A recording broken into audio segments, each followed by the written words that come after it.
essentially, with the neuroscience of decisions, there are two parts of the brain that are typically utilized during our decision-making process. And some think of it as the head and the heart, the logic and the emotions. The prefrontal cortex is responsible for that logical sense making, decision making, higher order, where you're evaluating things and coming from a logical perspective. And then the limbic system is how our instinct, our mood, and our emotions can impact our decisions.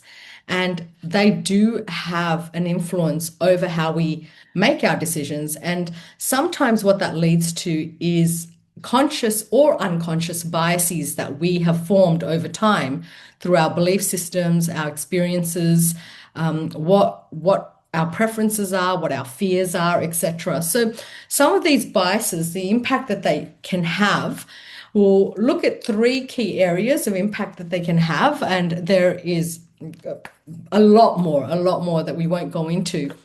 One thing could be is how are you around taking risks? How risk averse or risk loving are you? And that can come into the decisions that you make. So in the context of a company, when you're trying a new idea out, the people that might be in the room jumping to try a new idea versus those that are more cautious could be because they have their personal biases around risk.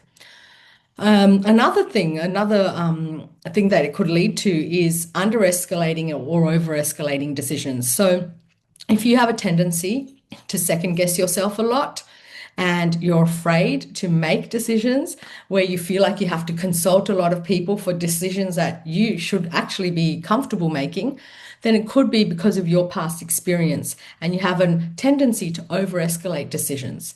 Some people might under-escalate and not involve the right people to make that decision. So our biases affect that also. And so it's important to understand in terms of teams to allow for a level of autonomy and understanding of what people are capable of deciding on. What are they responsible for and accountable for? And when should they be escalating the decisions and using critical thinking as well.